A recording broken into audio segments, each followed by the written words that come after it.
More US based ఈ learning platform. మీరు కూడా స్లాట్ బుక్ చేసుకోవాలంటే ఈ నెంబర్ కి కాల్ చేయండి. సుమన్ టీవీలో మీ పర్సనల్ అండ్ బిజినెస్ ప్రమోషన్స్ కోసం కింది నెంబర్ కి కాంటాక్ట్ చేయండి. నమస్తే రచిత గారు. నమస్తే ఉషా. జార్ఖండ్లో జరిగిన ఇన్సిడెంట్ మనందరికీ తెలిసిందే. 7 గ్యాంగ్ రేప్ చేయడం జరిగింది. రేపు ఉమెన్స్ డే సెలబ్రేట్ చేసుకోబోతున్నాం. బట్ ఒక మహిళ కొన్ని కంట్రీస్ దాటి మన కంట్రీని విజిట్ చేసే ప్రాసెస్ జరిగిన ఈ ఇన్సిడెంట్ని అసలు మనం ఏ విధంగా చూడొచ్చు అంటాం. అండ్ ఆ మహిళ ఒక పెద్ద స్టేట్మెంట్ని కూడా యూస్ చేశారు. ఎవరైతే దుర్మార్గానికి పాల్పడ్డారో వాళ్ళకి మాత్రమే శిక్ష పడాలి అని మన కంట్రీ గురించి చాలా ప్రౌడ్గా మాట్లాడడం జరిగింది. సో ఈ కేసుకి సంబంధించి మనం ఏం మాట్లాడవచ్చు అంటాం. నేను ఆ వీడియో చూస్తున్నప్పుడు కానీ అది చదువుతున్నప్పుడు అసలు ఆ అమ్మాయిని ఆ ఫేస్ చూస్తూ ఇది చదువుతున్నప్పుడు చాలా అంటే చాలా బాధ వేసింది. విమెన్కి రక్షణ అంటే ఎక్కడైనా లేదబ్బా. ఇది అంటే విమెన్ గురించి ఏంటంటే వీళ్ళకి సెక్స్ హార్మోన్స్ ఎప్పుడైతే రిలీజ్ అయినప్పుడు లేకపోతే ఒక అమ్మాయి ఒంటరిగా ఒక ఆబ్జెక్ట్గా ఒక సెక్స్ ఆబ్జెక్ట్గా చూడటం అనేది universal thing. It's not only India, anywhere it is a very common. ఎందుకంటే ఆడదాన్ని చిత్రీకరించిన విధమే మా జన్మ హక్కు అనో లేకపోతే ఒక ఆబ్జెక్ట్ అనో అని మనకిది రావటం జరిగింది. ఎందుకు అనంటే మనం పురాతనం నుంచి తీసుకున్న ఓల్డెన్ డేస్లో నుంచి తీసుకున్న బొగుడు వెళ్ళేసి వస్తాడు, ఆమె గొంగటి కప్పుకొని ఉంటుంది, సిర్ఫ్ బెడ్రూమ్లోకి వెళ్తుంది, మళ్ళీ వండి పెడుతుంది. అంటే this is for this job and this job. ఒక ఫిక్స్డ్ మెంటాలిటీతో వచ్చాం. ఇప్పుడు సడన్గా కొంచెం ఏమైంది అనంటే అదే ఇండస్ట్రీ నుంచి ఎంటర్టైన్మెంట్కి వచ్చేసరికి అమ్మాయిని వీలైనంత ఎక్స్పోజింగ్గా చూపించి ఎలా అయితే మనకి అది ఎక్కడ ఉంది మళ్ళీ మీకు పురాతనాల్లో చూసుకుంటే పైన కూడా రంభ ఊర్వశి మేనకల్ని ఎలా చూపించారు, అత్యంత అందంగా. ఒక ఎంటర్టైన్మెంట్ అనేది అక్కడి నుంచి వచ్చిందే. సో అలా అదే క్యారీ అన్ అయ్యి అయితే అప్పుడు చూపించిన దాంట్లో అప్పుడు కూడా ఉన్నాయి అబ్బా, వేషం వేసుకొని విశ్వామిత్ర రూపంలో వచ్చి రేప్ చేయడం అనేది.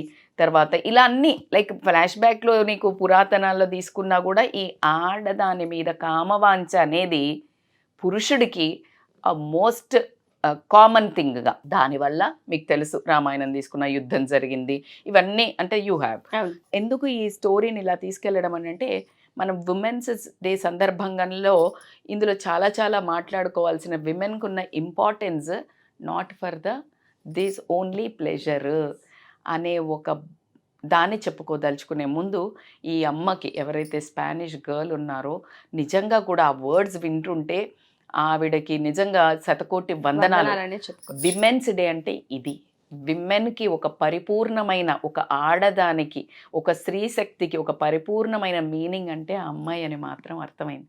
నిజంగానే వాళ్ళు శరీరాన్నితో వాళ్ళు వాళ్ళ కామవాంఛ వాళ్ళు తీర్చుకున్నారు. ఈమె ఒక ఆబ్జెక్టే నిజంగానే, ఆమెం శీలం కోల్పుకోలే. సో అలా ఎప్పుడైతే వాళ్ళు 7-8 మంది ఒక దిక్కుతోచని మహిళను ఎక్కడ ఆమె ఎన్ని దేశాలు కొన్ని 6 నెలల నుంచి బైక్ రైడ్ మీద తిరుగుతూ వస్తూ భర్తతోటి ఒంటరిగా పోయి ఉంటే ఎవడమ్మా ఒంటరిగా పొమ్మన్నారు అనేవాళ్ళు. అవునా, భర్తతో కలిపి ఆ అమ్మాయి వస్తే ఒక 7 భర్త ముందు రేప్ చేయడం అనేది సిగ్గుతో తలవంచుకోవాల్సిన విషయమే.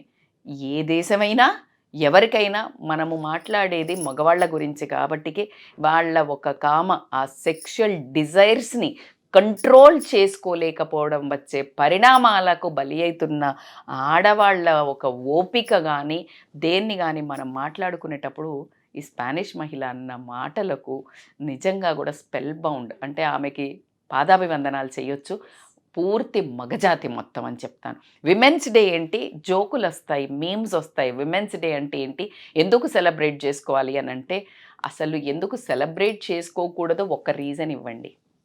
ఎందుకు చేసుకోవాలో నేను 1,00,000 చెప్తాను మీకు. ఎందుకు చేసుకోవాలంటే ఈ అమ్మాయిని చూడండి, మన దేశంలో పుట్టి పెరిగిన వాళ్ళు కూడా, మన దేశంలో ఉన్న వాళ్ళు కూడా ఈ భారతదేశం షిట్ వేస్ట్ కంట్రీ, లేకపోతే మన భారతదేశంలో లేకపోతే ఈ గవర్నమెంట్ ఇట్లా.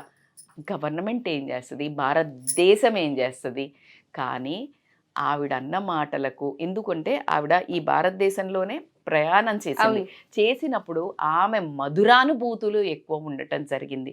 ఎందుకంటే ఆమె గుర్తుపెట్టుకున్నది మంచిని ఎక్కువ గుర్తుపెట్టుకుంది, మంచిని ఎక్కువ ఆదరణ తీసుకుంది. ఆవిడ చెడును ఏమంటుంది, ఎప్పుడు అంటాం మనం, అందుకే చెడు అనేది ఆ ఇన్సిడెంట్ ఆ పర్సన్ని బట్టి ఆ సిచ్యుయేషన్ని బట్టి జరుగుతుంది అని చెప్తాం. Whole India is not wrong. ఎలా అయితే మనం ఇప్పుడు ఫర్ ఎగ్జాంపుల్ క్రికెట్ జట్టు ఉందబ్బా, ఆడినప్పుడు ఒక ఈవెంట్లో ఓడిపోతే ఇండియా జట్టు వేస్ట్ అంటామా? ఆ రోజు ఆ సిచ్యుయేషన్లో అప్పుడు ఓడిపోయింది. సేమ్ ఎగ్జాక్ట్లీ ఈ అమ్మాయి ఏదైతే ఉందో ఒక భరతమాతనే మాట్లాడుతున్నదేమో అన్నంత ఆనందమైన పదాలను మాత్రం ఆమె టాలరెన్స్, ఆమె ఓపిక, ఆమె పేషెన్స్, ఆమెకి ఇంకా భారతదేశం మీద ఉన్న నమ్మకము, బికాజ్ ఆమె చవి చూసిన ప్రేమ, ఇదే మనుషులతో ఆవిడ చవి చూసిన ప్రేమ, ఆమె అందుకున్న ఏదైతే అతిథి దేవో భవ అనే రెస్పెక్ట్, అందరు ఆమెను ఎదుర్కొన్న విధానంతో ఈ సంఘటన ఆమె భారతదేశానికి సందిగ్ధించట్లా, ఆమె వేరుగా మాట్లాడుతుంది. అది ఆ మూర్ఖులు చేసినది, వాళ్ళకి శిక్ష పడాలి, వాళ్ళకి శిక్ష పడేందుకు ఈ గవర్నమెంట్ను ఆమె పూర్తిగా నమ్మడం జరిగింది, ఈ న్యాయ వ్యవస్థను పూర్తిగా నమ్మడం జరిగింది. సో అదే రెస్పాన్సిబుల్గా మన వాళ్ళు కూడా సిట్ ఆపరేషన్ అంటే స్పెషల్ వాళ్ళు ఇమ్మీడియట్గా దాంట్లో యాక్షన్ తీసుకొని ఒక ముగ్గురిని పట్టుకోవడం జరిగింది. మిగతా వాళ్ళు ఖచ్చితంగా పట్టుబడతారు, ఎక్కడికి తప్పించుకోలేరు.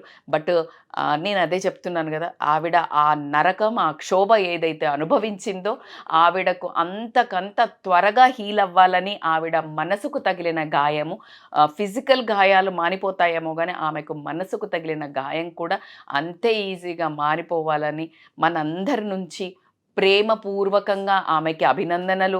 ఆమెకి నేను అంటే సానుభూతి మాట్లాడాల్సిన అవసరం లేదు అక్కడ, కానీ ఆమెకి ఒక పక్కన మాత్రం ఖచ్చితంగా ఒక మహిళగా పెయిన్ ఉన్నది మనకు కూడా. So coming to the point, women's day అనేది భారత మాత అని పెట్టారు, అవునా? భారత మాత అంటే ఉమెన్కి ఎవరు ఏం చేసినా, ఒక తల్లికి గనక ఒక కొడుకు తంతాడు, ఒక కూతురు తిడుతుంది, ఒక అత్త మామ ఏదో అంటారు, ఒక భర్త ఇన్ని పనులు, ఇన్ని ఆయుధాలు పట్టుకొని మనిషి చేస్తూ ఉంటుంది కదా. అందుకనే ఆవిడకు ఒక్కదానికే మల్టీ స్కిల్డ్ అంటే మల్టీ టాలెంటెడ్ స్కిల్స్ ఉండటం జరుగుతుంది.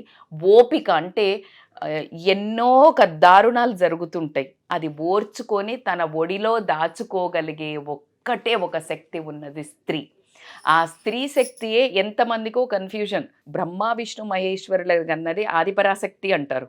ఆ ఆదిపరాశక్తి ఇంత పవర్ఫుల్ ముగ్గురిని కన్నది అంటే ఎంత శక్తివంతురాలు అవుతుంది.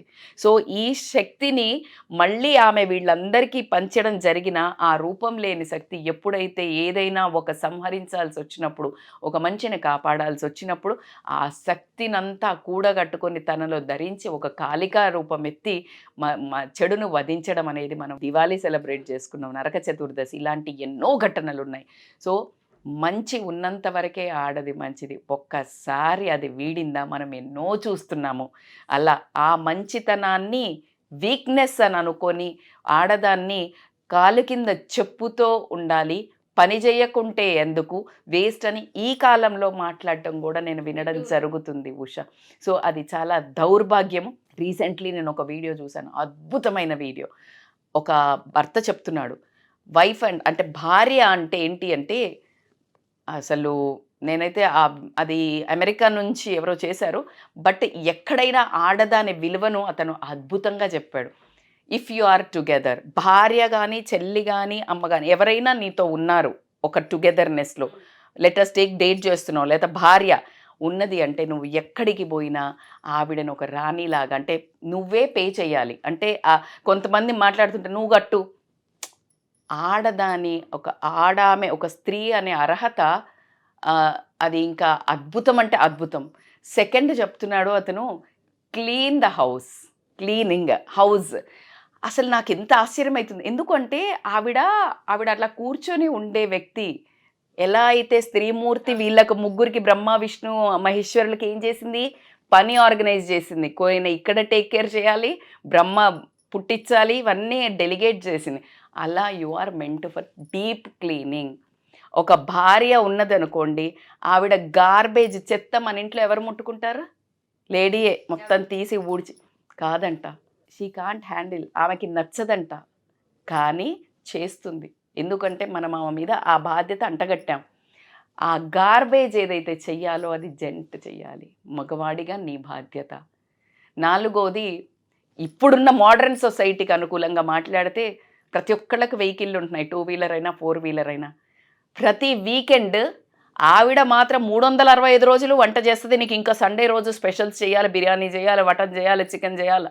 అదేవిధంగా నువ్వేం చేయాలి, మగోడివి అని చెప్తున్నావు కదా, 2 బండ్లల్లో పెట్రోల్ ఉందా, క్లీనింగ్ 2 బండ్లు నీ దాంట్లో చేసుకోవాలా, ఆవిడది కూడా.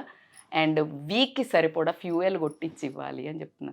అసలు నాకైతే అవి చాలా నవ్వుకోవడానికో ఎగతాళి చేసుకోవడానికో ఉన్నాయి. కానీ ఉషా, ఏ మగాడైనా ఇలా చేసి చూడండి, అప్పుడు మీ ఇంట్లో గొడవలు ఎందుకు వస్తాయి, ఒకటే మనిషి మీద ఎంత బర్డెన్ పడుతుంది అనేది మీకు అర్థం అవ్వటం జరుగుతుంది. ఆవిడ అదే విధంగా లాండ్రీ చేస్తుంది, వీకెండ్ క్లీనింగ్ చేస్తుంది, వీకెండ్ పిల్లలకి చేస్తుంది, ఇన్ని చేసి తన బండి తనే చూసుకుంటుంది, తన బండి ఫ్యూయల్. ఎంతమంది మగవాళ్ళు ఈరోజు ఫ్యూయల్ కొట్టిస్తారు, ఎంతమంది మగవాళ్ళు బండి దగ్గర చూసుకుంటున్నారు. నీకు చేత కాదు, నీకు డబ్బులున్నాయి, నువ్వు చెయ్యలేవు, పని మనిషిని పెట్టి ఈ పనులన్నీ నీ భార్య చెయ్యకుండా. ఆడదాన్ని ప్రిన్సెస్, రాణి అని ఎందుకన్నారు? పూర్వంలో రాణిలను ఎలా చూసుకునేవాళ్ళు? వాళ్ళకి 7 మేడలు ఎక్కడో కట్టేవాళ్ళు. ఆ రాణి అలా కూర్చుంటే అందరూ చెలికత్తెలు చేసి అవన్నీ పెట్టమని చెప్పట్లా. అందులో నువ్వు ఆ ఒక రెస్పెక్ట్, ఆ ఒక హుందాతనం ఎప్పుడైతే నువ్వు నీ రాణికి ఇస్తావో, నీ రాజ్యం ఎప్పుడు కలకల్లాడుతుంది. నీ రాణి చక్కగా చూసుకోలేని వాడివి, నువ్వు ప్రజలను ఏం పాలిస్తావు అనే ఒక so coming to the point, women ఒక టాలరెన్స్ ముందు ఆవిడ కనుక ఓపిక పట్టినంత సేపే నీ ఒక పరువు ఎక్కడ నిలబడుతుంది. ఆవిడ ఓపిక నశించినప్పుడు ఏమవుతుంది? అతలాకుతలం అవుతుంది. ఫర్ ఎగ్జాంపుల్, భర్త వచ్చాడు, చాలా అబ్యూస్ చేస్తున్నాడు, కొడుతున్నాడు, ఆమె భరించినంతసేపు ఏమీ తెలీదు. ఒక్కసారి రివర్స్ అయింది అంటే నీ జీవితం మొత్తం రోడ్డు మీద నిలబడటం జరుగుతుంది. సో కాబట్టికి ఆ ఒక మాతృమూర్తి అంటే పిల్లల్ని కన్నవాళ్లే కాదు ఉష, ఆడది అనే పదంలోనే ఒక అద్భుతమైన అందం, అనుకువ ఉన్న ఒక పొజిషను. సో కాబట్టికి ఒక ఫిజికల్గా ఒక సెక్స్ ఆబ్జెక్ట్ లాగా చూడటం అనేది స్టాప్ చేసి మెచ్యూరిటీకి రండి.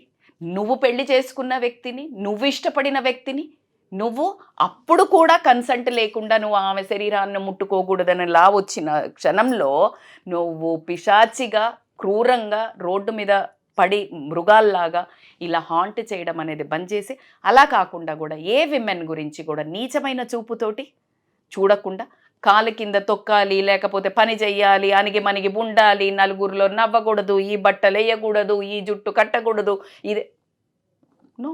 నువ్వు 2024లో ఉన్నప్పుడు నువ్వు ఆడది చీర కట్టొద్దని నేను చెప్పట్లేదు, చీర కట్టుకొని రావాలి, చాలా పద్ధతి ప్రకారం ఉన్నప్పుడు మరి నేను అలాగ ఉంటాను. అప్పుడు నువ్వెలా ఉండాలి? పంచకట్టులో కదా రావాల్సింది. మరి నీ పంచకట్టేది? నువ్వు జీన్స్ వేసినప్పుడు మరి ఆమె కూడా ఆమె కట్టు మారుస్తే నీకెందుకంత? సో దీన్ని బరితెగించడం అనేది మాట్లాడటం బంద్ చేసుకుని, ప్రతి ఒక్క మనం చేసే పనికి నువ్వు కూడా ప్యారలల్గా అదే ట్రావెల్ చేస్తున్నావు అనే ఒక ఆడదానికి విమెన్స్ డే ఈజ్ రియల్గా చెప్పాలంటే ఒకటే విమెన్ డే ఏంటి? ఒకటే విమెన్ డే అనడం అయితే మూర్ఖత్వం.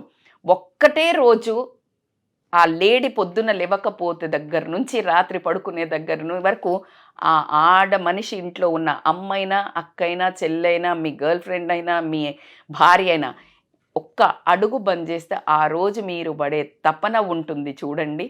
మార్నింగ్ బ్రేక్ఫాస్ట్ నుంచి, లంచ్ నుంచి, డిన్నర్ నుంచి, మీ బెడ్ దగ్గర నుంచి, అరేంజ్మెంట్స్ దగ్గర నుంచి, నీ పిల్లల హోంవర్క్ దగ్గర నుంచి, నీ పక్కింటి వాళ్ళు వచ్చేదో మాట్లాడిన దగ్గర ఎన్నో, నువ్వు రేపు పెళ్ళికి వెళ్ళాలంటే నీ పక్కన నీ భార్యను తీసుకెళ్ళి ఉండే ఆ గర్వం దగ్గర నుంచి ఒక్కసారి ఊహించుకోండి. ఆడ మనిషి అనేది లేకపోతే నీకు పరిపూర్ణమైన జీవితములు ఉందా అనేది. కాబట్టికే ఎంతోమంది చెప్తుంటారు, నేను అలా చెప్తున్నా అనుకోకండి. మనస్ఫూర్తిగా మగవాళ్ళందరూ, నాకు తెలిసి అందరూ అట్లేం ఉండరు, కానీ విమెన్స్ డే అనేది రోజు సెలబ్రేట్ చేసుకునేటట్టు మీ ఇంట్లో మీ ఇంట్లో ఉండే స్త్రీలు, మహిళలు, అమ్మాయిలు ఎవరిని కూడా ఒక్కసారి ఒక శక్తిలాగా చూడటం మొదలుపెట్టండి. ఆ శక్తి మిమ్మల్ని ఎన్నో ఉన్నత శిఖరాలకు చేరుస్తుందని నేను ఖచ్చితంగా నమ్ముతున్నాను. This is not at all a dialogues. I believe in real spiritual things. ఆది పరాశక్తి ఖచ్చితంగా అమ్మాయి రూపంలోనే ఉంటుంది అని ఎన్నో పూజలలో కన్యలకు పూజడం చేయడం జరిగింది. ఒక భార్య ఉంటేనే భర్త పూజలో కూర్చోవాలనే సంస్కారం ప్రతి దగ్గర అది ప్రూవ్ అయింది. కాబట్టి మేము కొత్తగా చెప్పొచ్చేదేం లేదు. So I wish really happy women's to all the beautiful lovely hearted women out there. Thank you ma'am. Happy women's day. Thank you so much. Thank you so much Usha.